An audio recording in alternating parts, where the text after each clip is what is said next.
Itu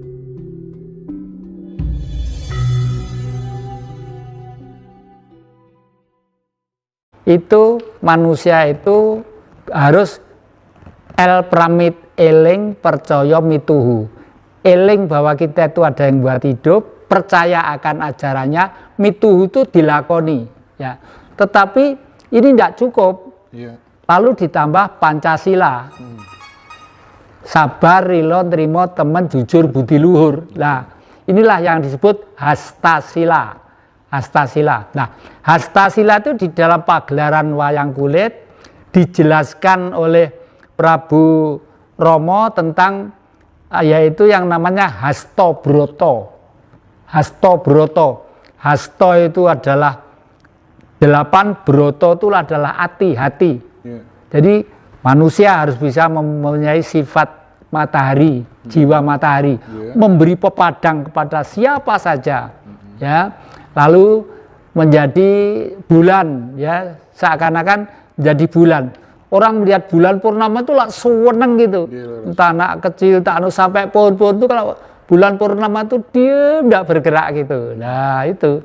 Lalu menjadi air. Artinya air itu apa? Menghidupi, memberi sesuatu. Air itu adanya hanya memberi, ya, memberi, dan lain sebagainya gitu ya. Nah, yang Jati ini ada yang tanya, bagaimana menurut yang Jati kepada seseorang yang dijaga leluhurnya? Itu gimana yang Jati? Bener gak ada orang yang dijaga leluhurnya itu? Yang dijaga leluhurnya namanya inkarnasi, ya. Inkarnasi itu apa? Karena leluhur pada waktu dinyatakan sedo atau meninggal itu belum ke fase kembali ke Tuhan, menjadi Tuhan. Artinya masih hidup di bumi ini aja. Nah, untuk itu beliau mengharapkan baiknya budi anak keturunannya. Inilah yang disebut inkarnasi. Umpamanya ini si A, ya, ini beliau leluhur begini. Dan kalau si A itu perilakunya baik, ya, hidupnya baik, tidak jelek, tidak memalukan masyarakat, tidak memalukan keluarga, ini beliau itu senang akhirnya itu naik tingkat gitu.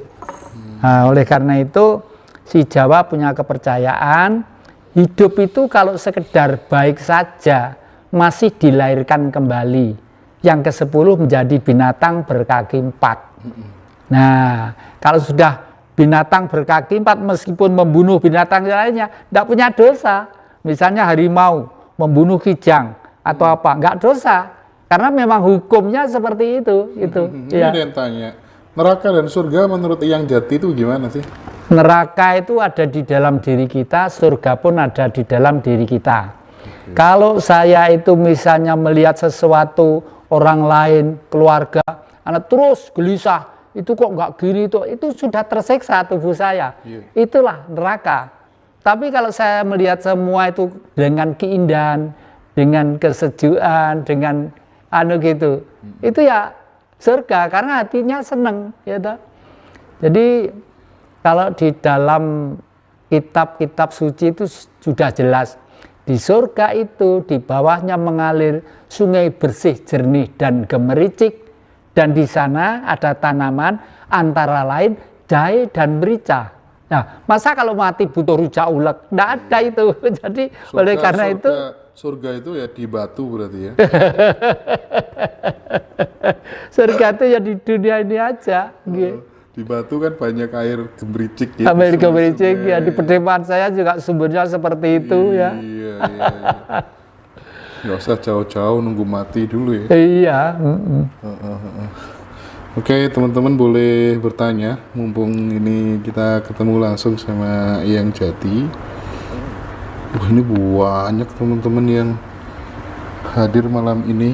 Terima kasih banyak yang ngasih hadiah teman-teman.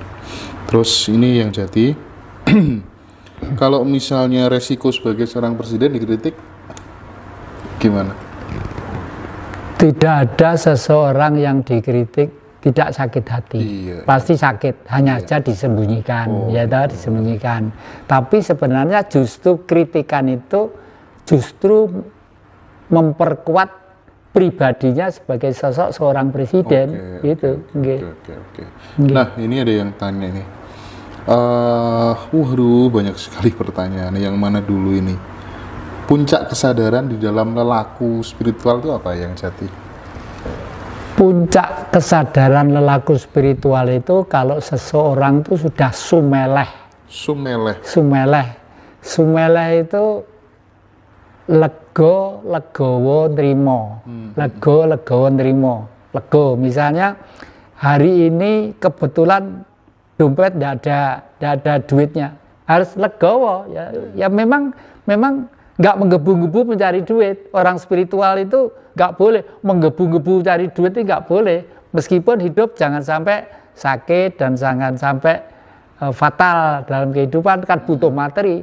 Makanya yang ini ya, kalau naruh duit di dompet meskipun 2.000 itu tidak pernah lungset, tidak pernah rapi semua, dan kepala itu di atas menghadap ke sini semua. Gitu ya. Karena apa? Sanggup itu Tuhan. Loh, duit kok dianggap Tuhan, kami duitin kalau gitu. Bukan itu ya. Orang sakit ya, mau ke dokter, mau ke butuh obat, butuh jamu, harus beli dengan duit ya toh.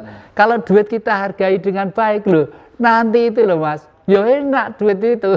Enak ya toh. Uang diperlakukan sebagai kekasih hati. Iya. Sampai saya tuh kadang-kadang seperti anak kecil, itu di sana itu ada celengan dari Cina, bentuknya gambar babi gitu ya. Itu ada bolongannya, kelihatannya itu untuk celengan. Setiap saya dapat duit ya mesti saya bagi 2. Iki lho Mas, aku oleh duitnya sing sitok dagak kene ya, engko ben ketularan oleh duitnya. Saya mesti begitu. Nah, kalau yang Jati ditanya ini misalnya, yang Jati ditanya sama cucunya, yang Jati kiamat itu kapan sih Eyang? Itu jawabnya gimana ya? Kiamat itu ada beberapa pengertian. Semua benda atau kehidupan yang sudah habis masa hidupnya itu namanya kiamat. Nah, makanya ada kiamat kubro, ada kiamat kecil, ada kiamat gede.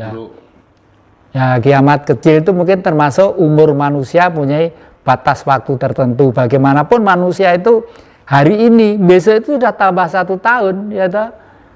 Tidak mungkin akan semakin mundur. Pikiran boleh mundur, tapi realita tubuh, kekuatan jasmani akan menuju ke depan semakin tua begitu. Terima kasih Mas Bagas. Ini ada yang tanya, agamanya yang Jati itu agama apa? Agama cinta ini? Agama dalam tanda petik, saya itu waktu kecil di pondok ya, saya juga pernah pergi ke Arab sana.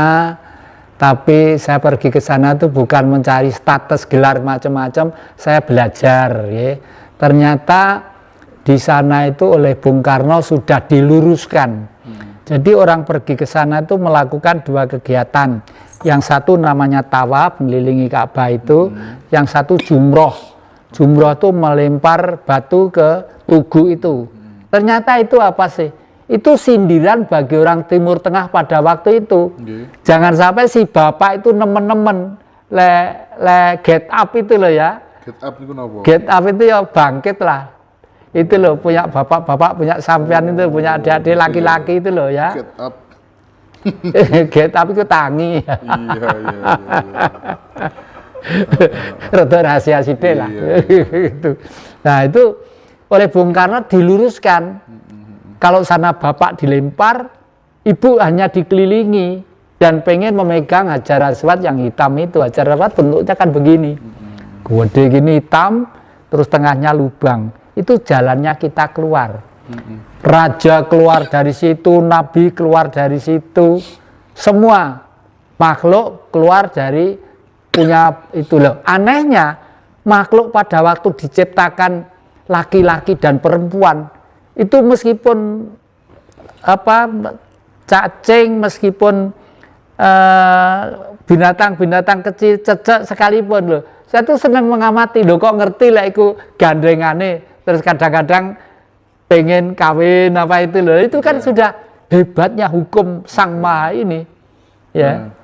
Ini ada yang Lalu itu dibawa ke Indonesia oleh Bung Karno. Bung Karno membuatlah yang namanya Monas. Yang tengah itu ibu, yang bawah itu, yang begini itu lingga. Lingga Yoni. Kalau di sana dilempar, kalau di sini lingga Yoni itu ya, Yoni itu ibu, lingga itu bapak. Di sana Mas Murni. Tuhan itu siapa? Ya ibu bapak kita. Nabi Muhammad pun menjelaskan seperti itu. Iya. Oke. Ibu bapak Tuhannya siapa? Mbah Putri, Mbah Kakung, Buyut Putri, Buyut Kakung. Ya sudah leluhur kita itu yang marisi Ibu Pertiwi.